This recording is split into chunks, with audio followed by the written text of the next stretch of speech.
Now it's my honor to introduce a fighter for women and girls everywhere, the First Lady of Minnesota and the future Second Lady of the United States, Gwen Walz.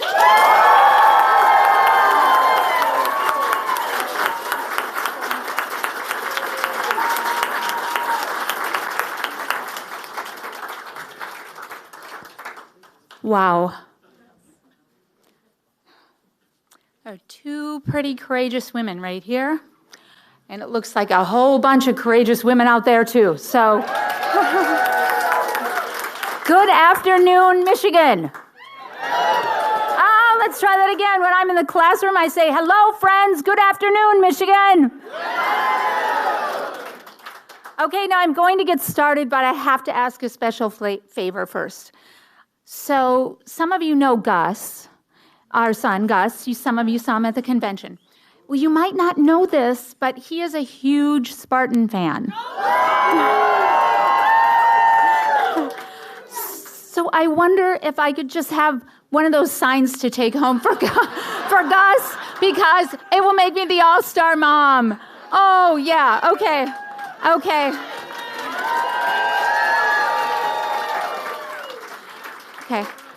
Yeah, go Gus. Gus, I hope you're not seeing this because that would mean you're not at school. But but I'm bringing it home, so thank you. We have the duffel bag, we have jerseys, we have a lot of Spartan gear, so thank you. Yeah, okay. I want to say thank you to Hadley Duvall. She is one of the most courageous people on this entire earth. Thank you, Hadley.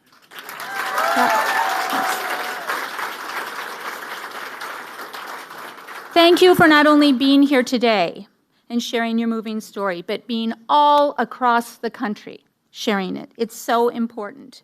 And it is wonderful to be here with your fantastic Attorney General, Dana Nessel. Thank you. And I think your party chair is here too. Ms. Barnes, are you here?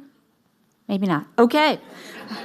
Well, hello. Right? And your magnificent mayor, Andy Shore.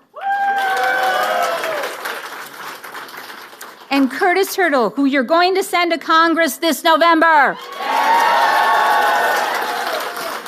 Let's do that. We are here today as part of the Fighting for Reproductive Freedom Tour, which is a crisscrossing across this great country to drive home the stakes of this election for reproductive freedom. And we are doing this by lifting up powerful stories and sharing why this fight is just so personal for so many of us. Stories have real power. They have the power to turn hearts and to change minds. And that's the reason why, earlier this year, Tim and I decided to share our story too. When the Alabama Supreme Court ruling on IVF came down, it literally brought us to our knees. We saw on the news all the heartbreaking stories, people getting sent away from health clinics, told that they had to put their dreams of having children on hold. It brought back a crush of emotion that Tim and I hadn't felt in that way in many, many years. And it brought us right back to that moment when Tim and I were making those decisions ourselves. You see, our path to parenthood wasn't easy. We too, like Dana, always knew we wanted to be parents, and it was just something we thought for sure would happen. It would be easy. But it wasn't. We struggled to start our family. And we were only able to start a family because we had access to fertility treatment. And even then, it was quite a journey. And it took a long time. So if you are in that journey, do not give up. Do not give up. We didn't really share that with anyone either. Not really our friends or our family. It just almost felt like too much to bear, to be asked those questions. And then we knew that the disappointment of all the people who cared about us so much would just be felt exponentially. The only person we really shared our story with was our neighbor, Mary. And we had to tell her because we needed her help. The process we went through required that I get carefully timed injections. And some of you who've been through that process know that injection. And it happens back behind. Yeah. So I couldn't do it myself. And let's just say that Coach Walz is good at a lot of things. But it's a good thing he's not a nurse or a doctor. Because no matter how much he practiced or tried, or even practiced on that rubber butt that they give you, he just couldn't do it. So we had to ask Mary, our neighbor, who was a nurse, to help. And she did. Month after month, she'd help us. And month after month, we'd desperately wait for the news that would change everything. But month after month, we'd find out it just really hadn't quite worked. And that journey was hard. And it lasted years. And we kept going because that was our decision. And it was so worth it. We had our daughter, and it was no accident that we named her Hope.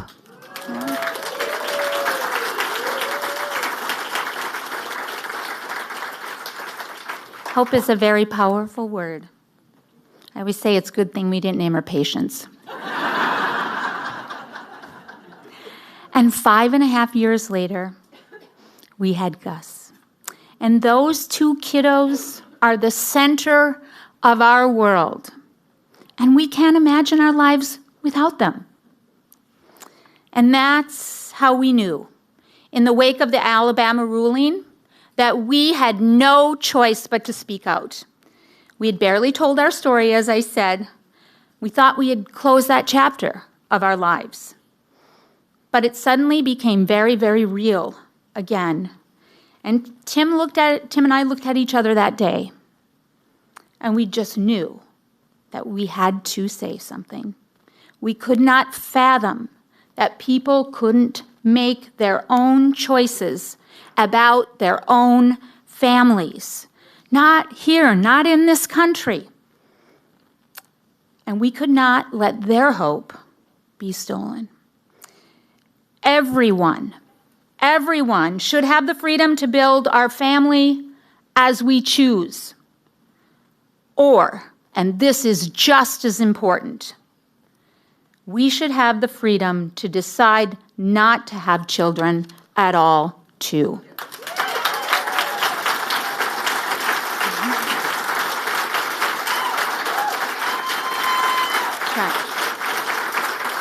The point is, and I need you to say it with me, the point is it should be our choice. Let's say it again. The point is it should be our choice. And certainly not J.D. Vance's. No. And heaven forbid Donald Trump. That's right. So let's get one thing straight here. Trump is the reason that we are in this mess. He took down Roe and unleashed all of this chaos and all of this cruelty. And it is having deadly consequences. Last week, we heard the story of a young woman from Georgia named Amber Thurman. She was a mom of a 6-year-old boy.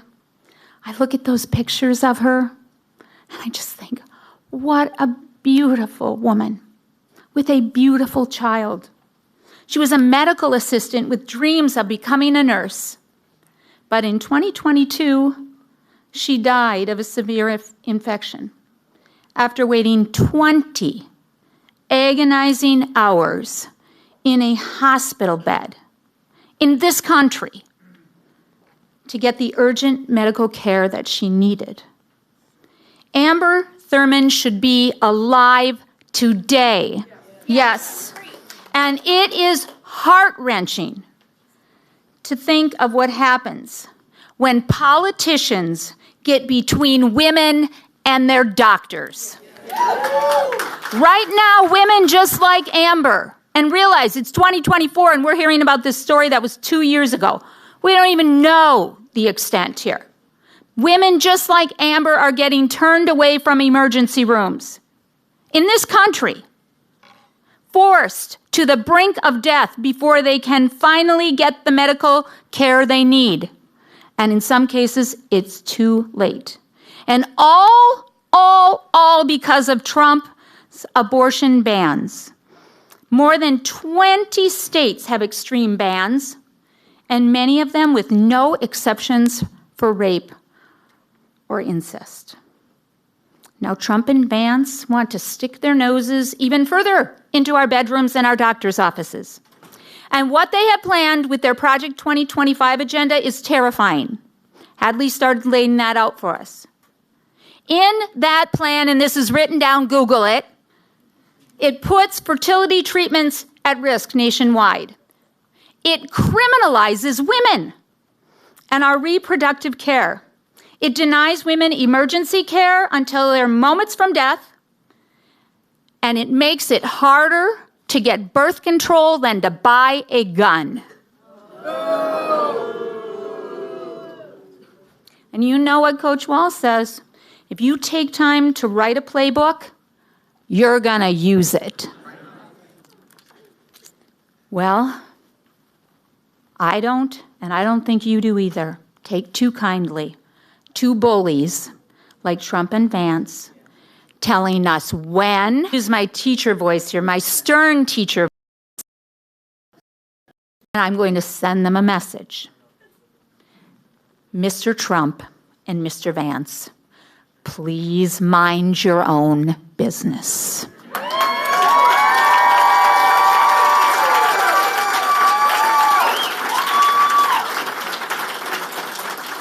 Okay, but now you have to try this with me. So if you have teacher classes, you can put them on, but if you don't, it's okay too. And if you're not a teacher, it's all right. You probably heard a stern teacher voice at some time. So we're going to say this in our stern teacher voices. And I want to make sure that we say please, right? So we're going to say, Mr. Trump, Mr. Vance, please mind your own business. We're leaving out that other word that the governor sometimes uses too, because we're in our teacher voice, okay? So are you ready? Let's hear it loud and clear like we said. Mr. Trump, Mr. Vance, please mind your own business. Oh, that was excellent.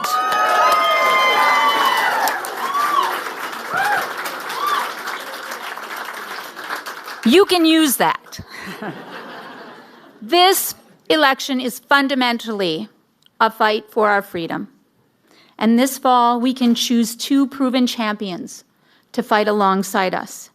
Kamala Harris has long been leading this charge, from working to keep reproductive health care providers safe as California's Attorney General to defending the right of emergency care after Roe fell. And when she became the first vice president in history to visit a reproductive health care clinic, guess where she went? Minnesota. And guess who was by her side? My husband, Governor Walz.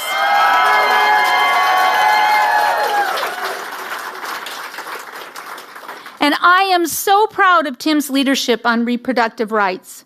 The day after Roe was struck down, he signed an executive order protecting patients and providers. And Minnesota, the other state that starts with an M, right, was the first state to pass legislation protecting reproductive freedom after the overturning of Roe. Yep.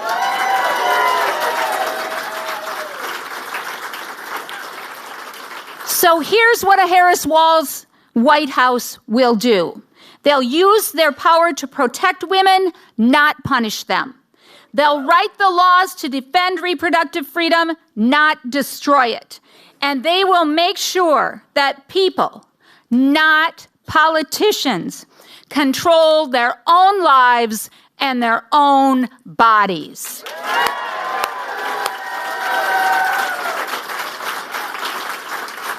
So right here, right now, today, right here in Michigan, we are going to turn the page.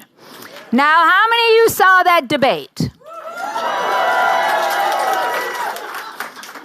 Can I just say, she crushed him.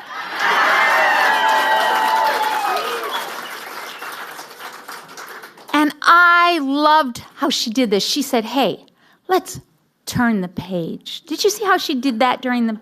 I thought that was so smart. And I kind of liked that motion. So could you do that with me now? Let's just turn the page. We're going to turn the page on Donald Trump. We're going to turn the page on J.D. Vance. Vance. We're going to turn the page, Lansing, aren't we? We're going to turn that page. And you know what I thought after we've been doing this?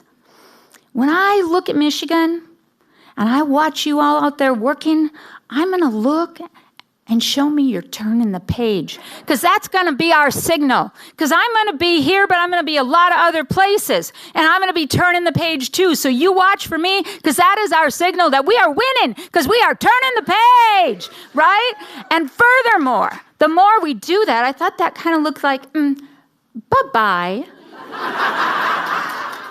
So we can say, turning the page, and bye-bye, Donald Trump, and so long, J.D. Vance, right?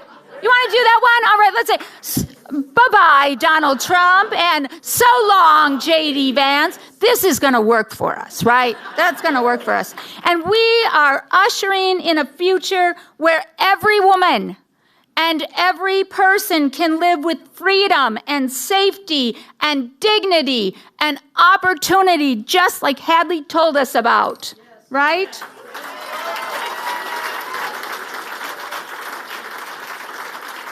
That's the future that Kamala and Tim are fighting for. And it's the future that we have the power to choose this November.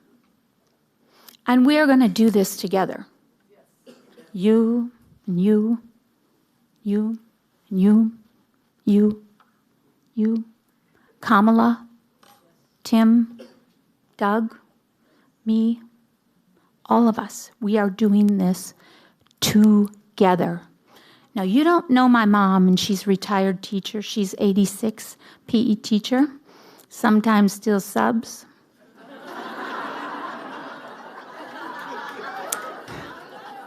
She's also a church organist. So you don't know my mom, but you know my mom.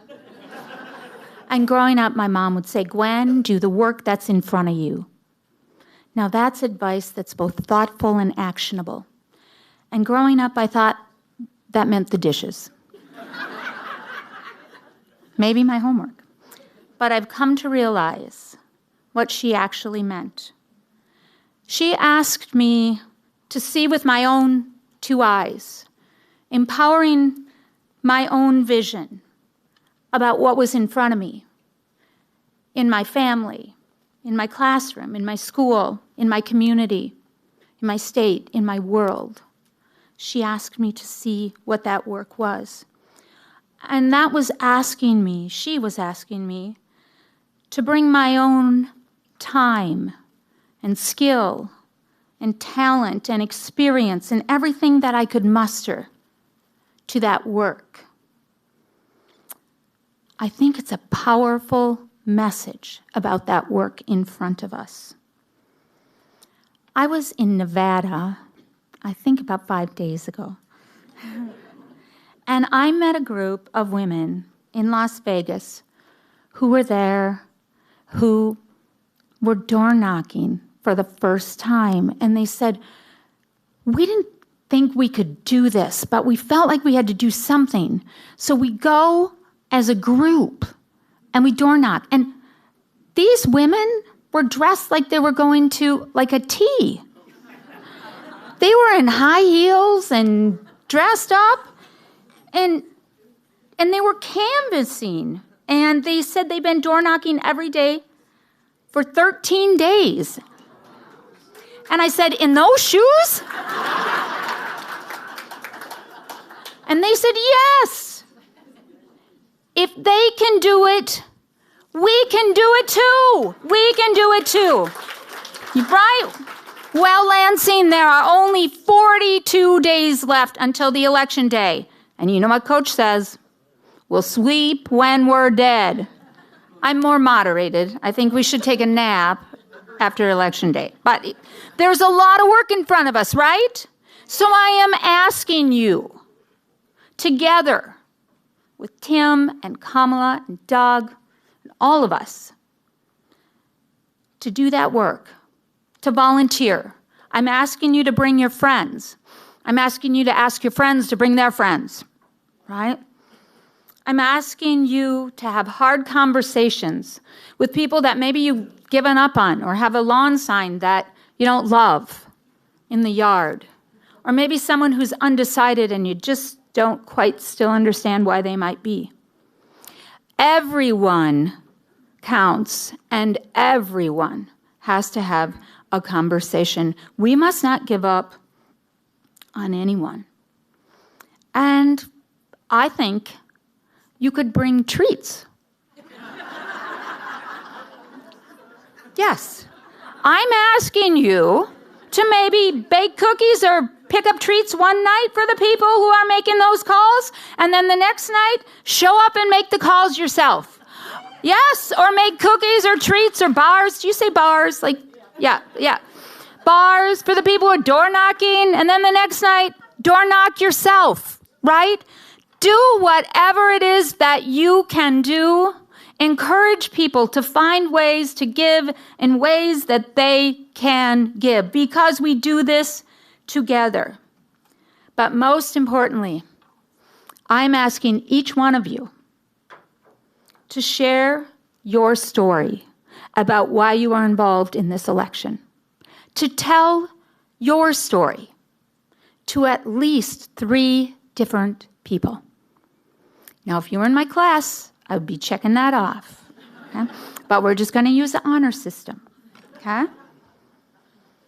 But I encourage you to do that. Keep sharing your stories. Let people know that this is personal. Let people know what's on the line.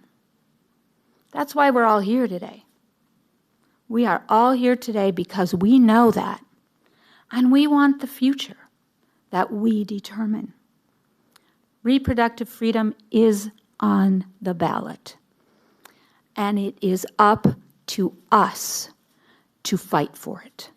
Are you ready to fight for it? Are you ready to fight for it? Because in the words of the next president of the United States, Kamala Harris, I'm going to say that again. The next president of the United States, Kamala Harris, when we fight, we win. When we fight Michigan, we win. When we fight Lansing, we win. Let's win.